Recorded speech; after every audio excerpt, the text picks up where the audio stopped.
चलिए दोस्तों, आज फिर एक बढ़िया सा नाश्ता आपके साथ में मैं शेयर कर रही हूँ।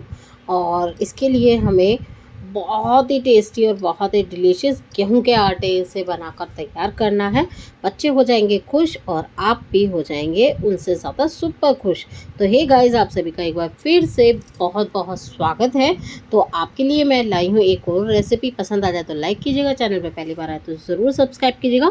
उसी के साथ में जो बेल आइकन दे रखा है उसे प्रेस करना बिल्कुल ना भूलें। तो यहाँ मैंने 2 बड़े आलू लिए हैं, एक मीडियम साइज़ का प्याज बिल्कुल बारीक कट करके लिया है, कुछ लिए हैं धनिया पत्ती और उसके साथ में एक हरी मिर्ची बिल्कुल फाइन काटी है मैंने, बिल्कुल बारीक बारीक कट करके हमें इसे तैयार कर लेना है। और फिर करना है पैन को गरम। आलू हमारे बॉयल हैं तो हमें उन्हें पहले ही उबाल के रख लेना है। अगर आपके पास में पहले ही हों उबले हुए तो वो आपके लिए बहुत ही अच्छा रहेगा। और आलू को कोशिश करिए पहले ही उबाल लें और उसके बाद में ठंडा करके इस्तेमाल करें। तो यहाँ पर मैंने 1 चम्मच जीरा डाला है, 2 चम्मच सरसों के तेल में पैन गरम होने के बाद में उसके साथ में हरी मिर्चें ऐड कर दी हैं, कुछ करी लीव्स ऐड किए हैं। इन्हें हमें करना है भून के तैयार। अब ऐड कर देते हैं हम बारीक कटे हुए प्याज। सभी चीज़ों को अच्छे से हमें भूनना है क्योंकि यही हमारा बहुत ही अच्छा सा नाश्ता बनके तैयार होता है इसी से। तो यहाँ पर हमने अच्छे से प्याज को भी कैरमलाइज कर लेना है जब तक वो हल्का गुलाबी होता है तब तक। और फिर उसके बाद में इसमें डाल देनी है आधा चम्मच राई। ये मस्टर्ड सीड डाली है मैंने और इसे भी डाल के हमें भून लेना है। मस्टर्ड सीड पहले हम ऐड कर देते हैं तो उससे इसका तड़कने लगता है, यानी कि वो बाहर जाने लगता है। तो इसलिए कोशिश करिए कि हम उसके साथ में ही डालें जब हम प्याज भूनें। तो यहाँ पे ये हमारा प्याज भी हल्का हल्का भून गया है। तो चलिए आगे की करते हैं तैयारी। तो यहाँ पे हम जो बॉयल आलू हैं उन्हें ले लेते हैं और उसके साथ में ले लेंगे पतले वाला ग्रेटर। और पतले वाले ग्रेटर से हमें इसे ग्रेट कर लेना है। आप चाहे तो मैशर से भी इसको मैश कर सकते हैं। इसमें बिल्कुल भी गुठलियाँ नहीं होनी चाहिए, मोटी बिल्कुल फाइन इसका हमें करके ले लेना है। तो इस तरीके से आप चाहे ग्रेटर से ग्रेट कर सकते हैं, चाहे तो आप इसको मैशर से भी मैश कर सकते हैं। तो हमें बेसिकली इसके बिल्कुल बारीक वाले लच्छे चाहिए। तो चलिए इसको अब हम बनाने के प्रोसेस में चलेंगे।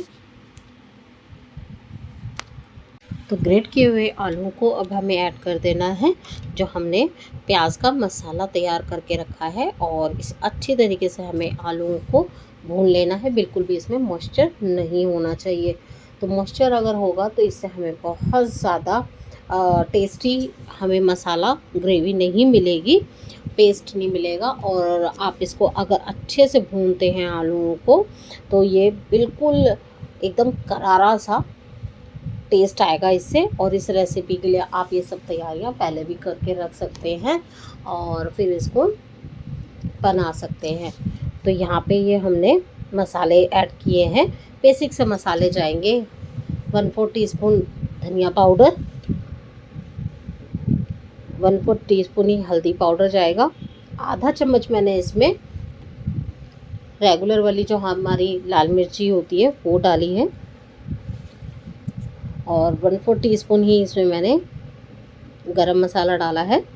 और उससे बहुत ही एक अच्छा सा करारा सा हमारा स्टफिंग बन के तैयार हो जाएगा।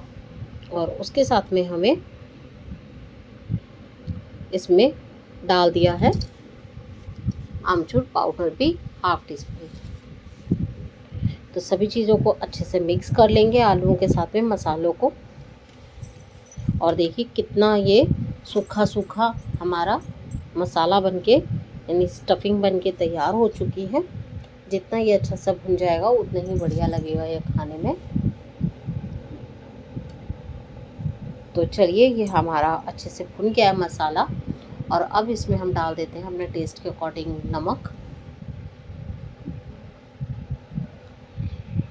और नमक को भी अच्छे से मिक्स कर लेंगे।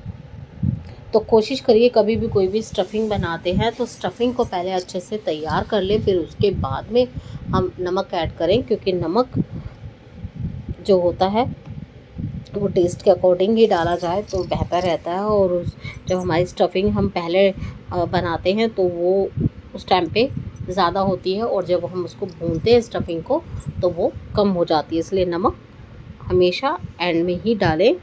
गैस कर दी है हमने बंद, और अब इसमें डाल देते हैं नींबू। हाँ जी, नींबू अगर आपके पास हो तो आप इसमें नमक ज़रूर डालिएगा, नींबू।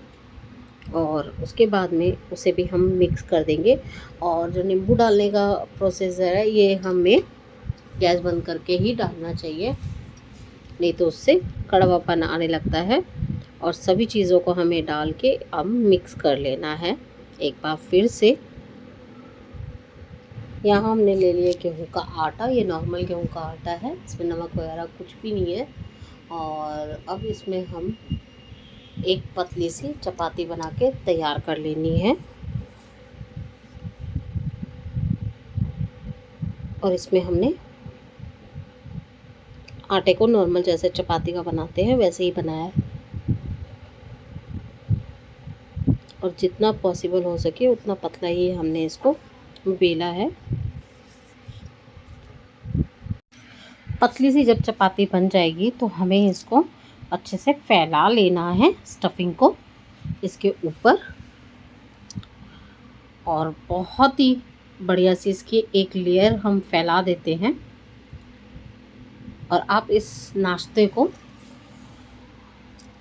बच्चों के लंच बॉक्स में दे सकते हैं, उनको ब्रेकफास्ट में दे सकते हैं, या कोई पिकनिक ओकेजन, किट्टी पार्टी या कोई भी बर्थडे पार्टी हो, आप उसमें ये सर्व कर सकते हैं एज अ स्नैक्स। स्टार्टर के रूप में आप इसे दे सकते हैं। तो चलिए, इसको हमने फैला लिया है, और अब करना है हमें इसको रोल। तो हम इसकी एक तरफ से किनारा उठाएंगे और कुछ इस तरीके से पुश करते हुए आगे की तरफ इसको हमें रोल कर लेना है। और इस तरीके से हल्का सा टैप कर लेंगे। हमें गोल नहीं चाहिए, हमें थोड़ा सा चपटा ही इसका रोल बनाना है।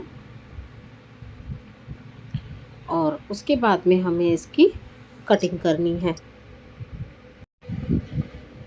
तो कटिंग हम कुछ इस तरीके से करेंगे, इसके एजेस यानी कि एंड और फर्स्ट इसकी साइड हम काट देते हैं, और उसके बाद में हम इसको कुछ डायमंड शेप में कट कर लेंगे।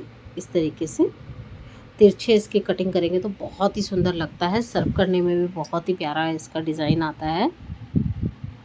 और ये देखिए इसमें स्टफिंग कितनी अच्छी दिख रही है, बहुत ही यमी स्टफिंग बनके तैयार होती है। आप इसको डोसे में इस्तेमाल कर सकते हैं, एज अ सूखी सब्ज़ी इस्तेमाल कर सकते हैं। कहीं सफ़र में जा रहे हो तो आप ये ले जा सकते हैं। और चलिए इनको अब आगे की प्रोसेस में चलते हैं लेके। तो यहाँ पे हमने ले लिया है कॉर्नफ्लावर, और इसमें हम डाल देते हैं पानी। तो हमें इसका एक घोल तैयार करना है, और 2 चम्मच कॉर्नफ्लावर में हमने 1 से 1.5 टेबलस्पून पानी डाला है, और एक पतली सी स्लरी बना के तैयार कर ली है। इससे ये नाश्ता और ज़्यादा क्रंची और टेस्टी बनेगा। तो चलिए स्लरी बन के तैयार हो चुकी है। ऑयल भी हमारा बहुत अच्छे से गर्म हो गया। अब कर लेते हैं इसको लो टू मीडियम गैस पे, और जो स्लरी हमने बनाई है उसमें इन पीसेस को डिप करके यानी कि डुबो के हमें ऑयल में डालते जाना है। तो मैं यहाँ शैलो फ्राई कर रही हूँ, आप चाहे तो इसे डीप फ्राई भी कर सकते हैं। और सभी पीसेस को हम इसी तरीके से इसमें डाल के तैयार कर लेंगे, और ये बेहतरीन सा नाश्ता झटपट बन के तैयार हो जाता है। और जब ये एक साइड से और ये दिख जाएगा, एक तरफ से सिक चुके हैं, पलट देंगे। इन्हें पलट लेते हैं सीखने में।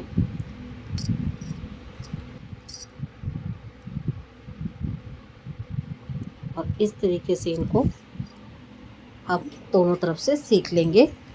और जब ये गुलाबी हो जाते हैं तभी हमें इन्हें पलटना है ताकि ये बहुत अच्छे से सिक जाए। और ये खाने में एकदम कुरकुरे बहुत ही टेस्टी लगेंगे, क्योंकि ये गेहूं के आटे से बने हैं। तो बच्चों को भी आपको देने में कोई प्रॉब्लम नहीं होगी, बच्चे भी बहुत शौक से खाएंगे और समोसे कचौड़ी भूल जाएंगे।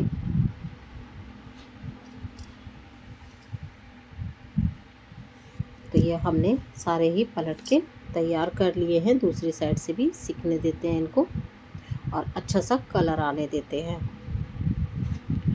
तो ये हमारे दोनों तरफ से नाश्ता सिक के तैयार हो चुके हैं। ये देखिए कितना अच्छा कलर आया है और दोनों तरफ से अच्छे से पक गए हैं ये।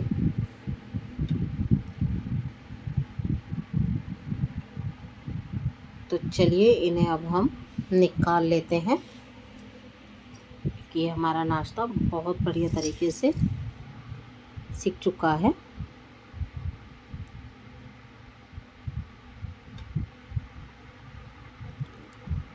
तो एक्स्ट्रा ऑयल ड्रेन करते हुए हमें ये निकाल लेने हैं टिश्यू पेपर पे सारे ही नाश्ते को। और यकीन मानिए ये इतना बेहतरीन नाश्ता लगता है, बहुत ही टेस्टी लगता है। तो चलिए करते हैं इसको सर्व भी। तो यहाँ पे हमने ली है प्लेट और इसे सर्व करेंगे हम अपनी मनपसंद चटनी या सॉस के साथ में। तो ये देखिए गर्मा गर्म इनको सर्व कीजिए चाय के साथ में या कॉफ़ी के साथ, नहीं तो ये प्लेन भी इसी तरीके से बहुत अच्छे लगते हैं।